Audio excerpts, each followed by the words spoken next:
It's going down. Shalom. First and foremost, giving all praises, honor, glory, respect, and blessings to Yahweh, Ba'ashem, Yahweh Shai, Ba'ashem Rachakwadash. Salutations to the Lord's elect on the four corners of the earth, pushing this truth and sincerity while patiently waiting for Yahweh Shai's return. And double honors to our apostles and elders of Great Millstone, which have taught us everything we know through the spirit and power of Yahweh, Ba'ashem, Yahweh Shai. And welcome to another series of It's Going Down, being brought to you by the spirit and power of Yahweh, Ba'ashem, Yahweh Shai. World is nearing brink of nuclear war, Tulsi Gabbard said. Biden is escalating the Russia-Ukraine conflict, risking a catastrophic fight with Moscow, and ex-Congresswoman warned.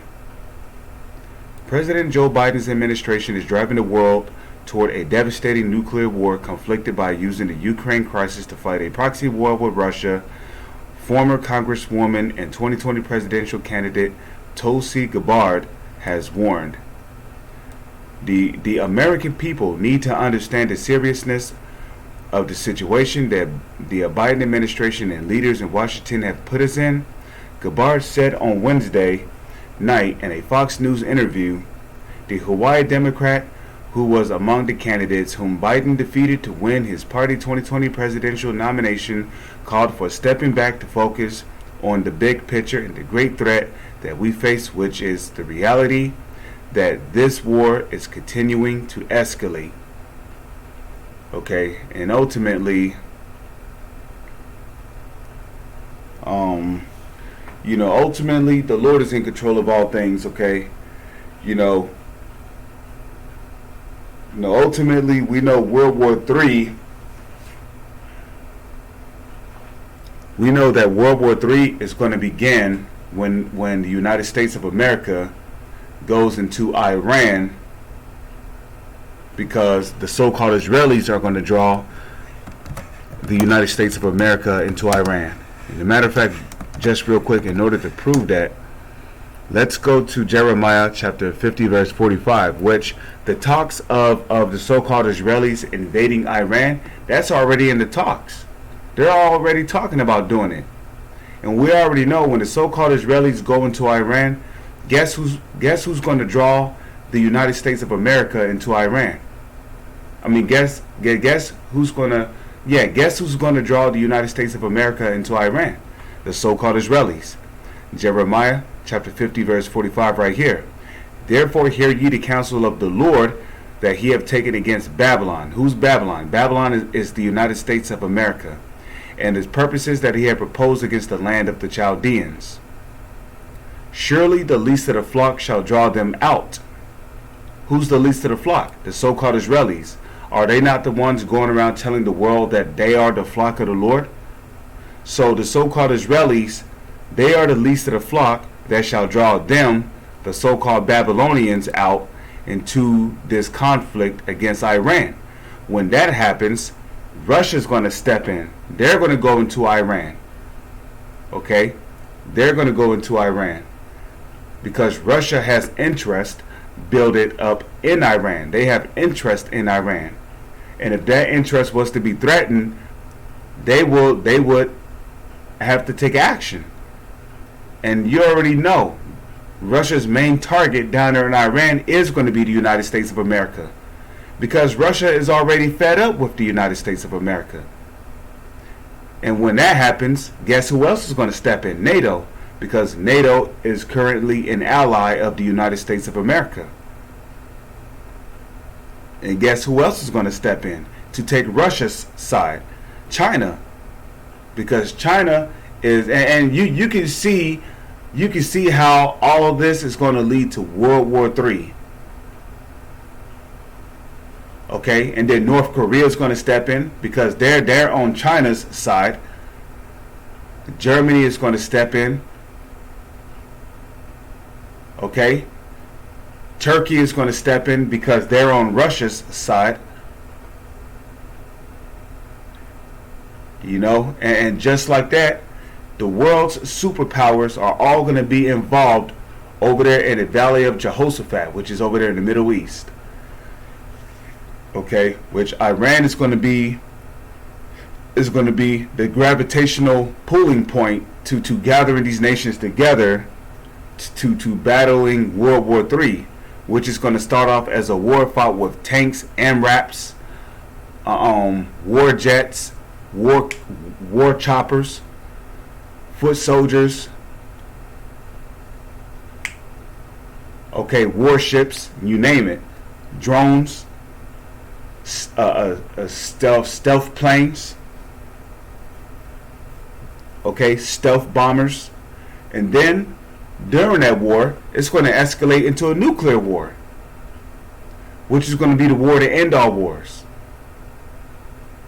So a nuclear war is not going to escalate from the United States, intervening with Russia and Ukraine situation.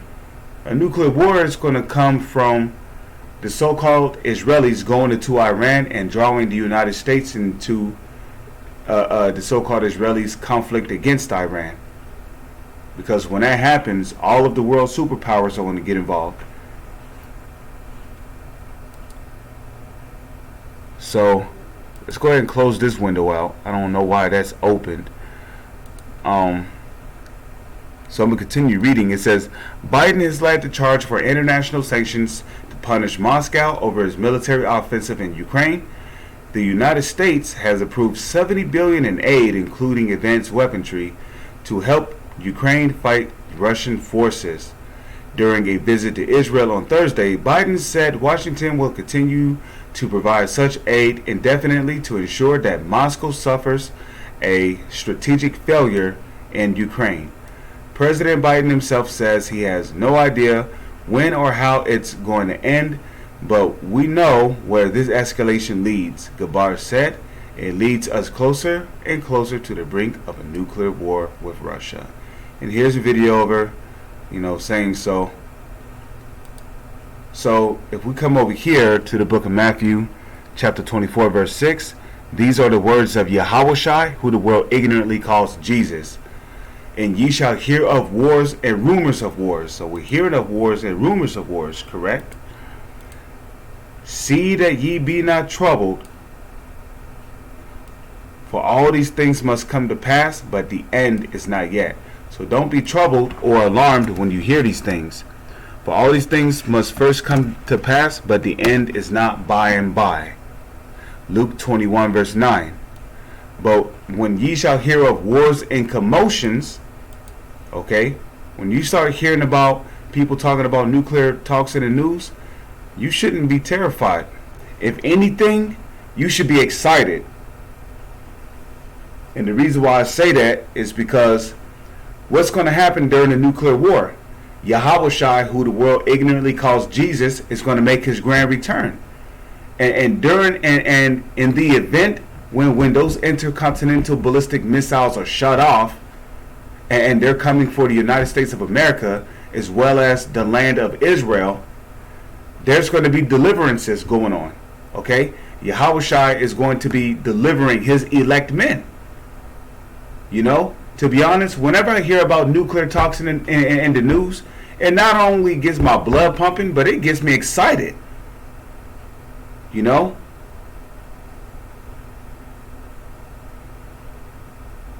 So you should be excited when you hear about nuclear talks in the news. Okay? You should be desiring for a nuclear war to happen. Because when Yahushua come back, that's the end of our captivity. But it says, but when ye shall hear of wars and commotions, be not terrified, for these things must first come to pass, but the end is not by and by. So we're hearing of wars and commotions, right? But guess what? The end is not by and by. There's still going to be another day. Okay, but these wars and commotions are, hearing of wars and commotions are signs that we are nearing the end of Edom's empire.